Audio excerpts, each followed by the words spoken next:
বাংলাদেশে কোটা সংস্কারের আন্দোলনের জেরে অগ্নিগর্ভ পরিস্থিতি, জারি রয়েছে কারফিউ।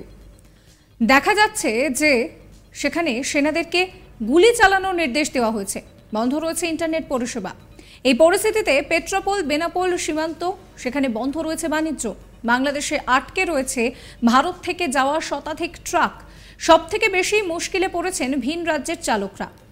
ভাষাগত সমস্যা তো রয়েছে, এর উপরে ইন্টারনেট পরিষেবা বন্ধ থাকায় পরিস্থিতি আরও জটিল আকার নিচ্ছে। বাংলাদেশ থেকে ভারতে চলে এসেছেন শয়ে শয়ে ভারতীয় ছাত্র। পেট্রাপোল বেনাপোল সীমান্ত দিয়ে বর্ডার পেরিয়ে ভারতে প্রবেশ করেছেন তারা। মূলত বাংলাদেশের বিশ্ববিদ্যালয়গুলিতে প্রচুর ভারতীয় ছাত্র ডাক্তারি পড়তে যান, যদিও তাদের পর্যাপ্ত নিরাপত্তা দিয়ে ভারতে ফেরানো হচ্ছে। পেট্রাপোল বেনাপোল সীমান্তে বিএসএফ এর স্পেশাল ক্যাম্প করা হয়েছে তাদের সাহায্যের জন্য। এই পরিস্থিতিতে বেশ কিছু বাংলাদেশি নাগরিকও ভারতে প্রবেশ করেছেন, তবে সেটা এমার্জেন্সি ভিত্তিতে। এইরকমই এক বাংলাদেশি নাগরিক জানালেন তিনি ভারতে ট্রিটমেন্ট করাতে এসেছেন।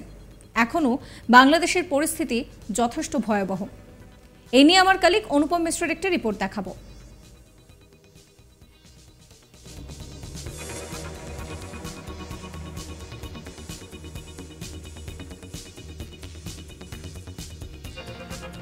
দেখো, ভারতের প্রচুর যে স্টুডেন্ট রয়েছেন তারা কিন্তু বহু বিশ্ববিদ্যালয়ে পড়েন সেখানে বাংলাদেশে, তারা কিন্তু আটকে রয়েছেন।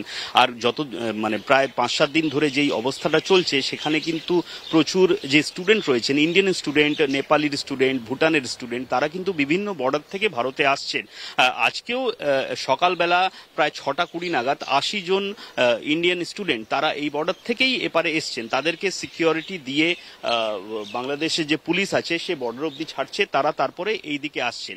তো ইন্ডিয়ান স্টুডেন্ট যারা ওই বিশ্ববিদ্যালয়তে রয়েছে, যেহেতু এটা স্টুডেন্টদের একটা অ্যাজিটেশন চলছে, বাংলাদেশ উত্তাল হয়ে রয়েছে, এখনো পর্যন্ত পরিস্থিতি সেরকম ভাবে ঠিক হয়নি, তাই জন্য ইন্ডিয়ান স্টুডেন্ট তারা বিভিন্ন বর্ডার থেকে ভারতে আসার চেষ্টা করছেন। ইতিমধ্যে শুধুমাত্র পশ্চিমবঙ্গের এই দক্ষিণবঙ্গের 3-4টে বর্ডার থেকেই 1000-এরও বেশি যে স্টুডেন্ট তারা ইতিমধ্যে ভারতে চলে এসছেন। তার মধ্যে অনেক নেপালের লোকজন রয়েছে, এছাড়া ভুটানের স্টুডেন্ট রয়েছেন। শুধুমাত্র এটা নয়, ত্রিপুরা, মেঘালয়, আসাম, অন্যান্য বর্ডার থেকেও বাংলাদেশ থেকে স্টুডেন্টরা ইন্ডিয়াতে ঢুকছেন। তো এরা কিন্তু ইন্ডিয়ান বা অন্যান্য দেশের, কিন্তু বাংলাদেশের লোকজন এখানে এখনো আসার মতো সেরকম পরিস্থিতি আমরা দেখতে পাচ্ছি না। যেহেতু এটা বাংলাদেশের ইন্টারনাল একটা ম্যাটার, সেখানে ছাত্র আন্দোলন চলছে, তো সেই দৃষ্টিতে যেটা আমরা খবর পাচ্ছি, বাংলাদেশের লোকজন এখানে কিন্তু আসার মতো পরিস্থিতি এখনো পর্যন্ত হয়নি। ইন্ডিয়ান স্টুডেন্ট যারা ওখানে ফেসে রয়েছেন তারাই এখানে আসছেন। বিএসএফ এর তরফ থেকে এখানে প্রচুর সাহায্য করা হচ্ছে, হেল্প ডেস্ক করা হয়েছে, মেডিকেল ডেস্ক করা হয়েছে। যারা যখন এখানে পৌঁছচ্ছেন তাদেরকে যে যাবতীয় সাহায্য সেটা বিএসএফ এর তরফ থেকে দেওয়া হচ্ছে এখানে। তো সেই সব সুবিধাগুলো ইন্ডিয়ান যে স্টুডেন্ট তাদেরকে বিএসএফ এর পক্ষ থেকে দেওয়া হচ্ছে। কিন্তু এরকম পরিস্থিতি এখনো আসেনি যে ওখান থেকে লোকজন এখানে চলে আসবে, কেন যে এটা ইন্টারনাল ম্যাটার। ওখানে আন্দোলন চলছে, স্টুডেন্টদের আন্দোলন, এটা কোটা নিয়ে আন্দোলন।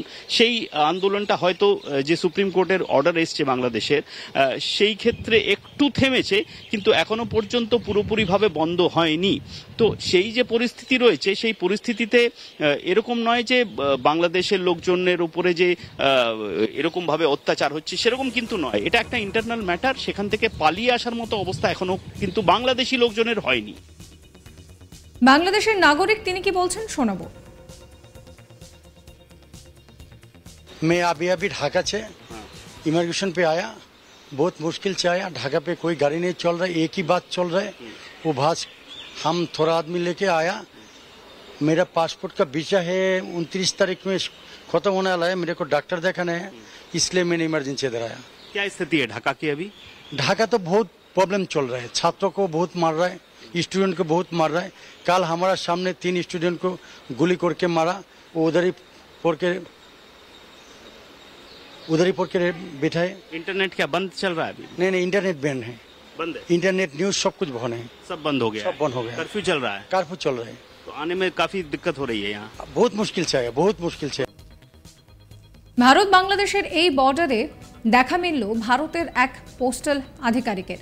তিনি জানালেন যে এই বর্ডার দিয়ে প্রতিদিন চিঠি পার্সেল দেওয়া নেওয়া হয়, কিন্তু ইন্টারনেট পরিষেবা বন্ধ থাকায় ব্যাহত হচ্ছে সেই কাজ। তিনি চিঠি ও পার্সেল নিয়ে অপেক্ষা করলেও বাংলাদেশের তরফে কেউ চিঠি ও পার্সেল নিয়ে আসেননি। কি বলছেন তিনি শোনাবো। आप क्या करते हैं? हम पोस्टल में जॉब करता है। अच्छा, तो ये हर रोज आपका ड्यूटी है, आपका काम हमारा है? रोज आते हैं, मगर आज कोई उसका फोन नंबर से संपर्क नहीं हो रहा है, इसलिए हम तो इधर ठहरे 11 बजे तक रुकना है इधर, फिर देखेंगे क्या होता है। इसमें सब चिट्ठियां हैं? हाँ, चिट्ठियाँ है, पार्सल है, यही वगैरह वगैरह है। तो रोजाना क्या रूटीन होता है? यहाँ आते हैं? हाँ, वो लोग आते हैं, उसका मेल हम के लेके चला जाता है और वो हमारा मेल लेके बांग्लादेश चला जाता है। यही रूटीन चलता है। तो लेकिन अभी ये नहीं हो पा रहा। नहीं हो पा रहा है। उधर से हमने कांटेक्ट करने की कोशिश की मगर कांटेक्ट हो नहीं पा रहा है। तो आप कब तक इंतजार करेंगे? 11 बजे तक देखेंगे, फिर सर को फोन करेंगे, सर जो बोलेंगे हम वही करेंगे। ট্রেড ইউনিয়নের সদস্যের কথাও শোনাবো।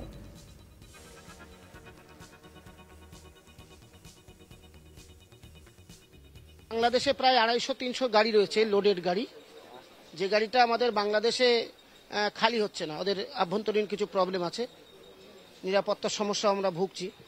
তো আমাদের দাবি ছিল যে বাংলাদেশে যেসব সংগঠন ছিল তাদের এবং বাংলাদেশের ট্রেড রিলেটেড অর্গানাইজেশনের যারা আধিকারিক আছে, পোর্ট, কাস্টমস, তাদেরকে আমরা ওভার টেলিফোনে আজকে ডেকেছিলাম।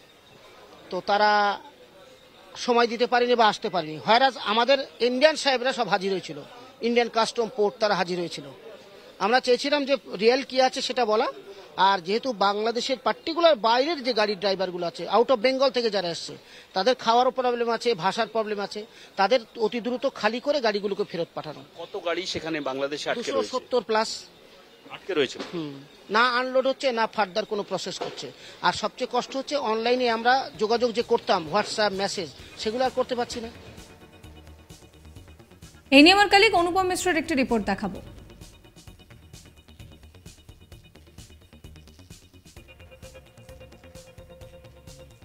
পুরোপুরি ভাবে তো বন্ধ নয়, কিন্তু যেটা পেরিশেবল গুডস, যেটা নষ্ট হয়ে যাবে, যেরকম মাছ বা টমেটম বা লঙ্কা, এই সব জিনিস কিন্তু ভারতের তরফ থেকে বাংলাদেশের তরফ থেকে যাচ্ছে, কিন্তু তার সংখ্যা খুব কম। কিন্তু এছাড়া বহু এরকম জিনিসপত্র আছে, খুব সেন্সিটিভ বর্ডার এটা, বহু কেমিক্যাল আছে, ড্রাগস আছে, ড্রাগস মানে ওষুধ, এছাড়া অন্যান্য অনেক যাবতীয় জিনিসপত্র আছে, সেই জিনিসগুলো কিন্তু এখনো পর্যন্ত ভেতরে যেতে পারছে না। বাংলাদেশের যে গেটটা তাদের জন্য এখনো বন্ধ। ওই পারের লোকজনের সঙ্গে কন্ট্যাক্টও করা যাচ্ছে না, যেহেতু ইন্টারনেট বন্ধ, কারফিউ চলছে। তো এই মুহূর্তে যেই সব জিনিসপত্র দাঁড়িয়ে রয়েছে তার জন্য কিন্তু ব্যবসারও ক্ষতি হচ্ছে। প্রায় প্রতি বছর যদি আমরা একটা হিসেব দেখি, একটা রাফলি হিসেব হচ্ছে প্রায় 30,000 কোটি টাকার ব্যবসা হয় শুধুমাত্র ভারত বাংলাদেশে। আর এই সাবস্ক্রাইব করবেন আজ তাক বাংলার ইউটিউব চ্যানেলকে, ফলো করবেন হোয়াটসঅ্যাপ চ্যানেলও।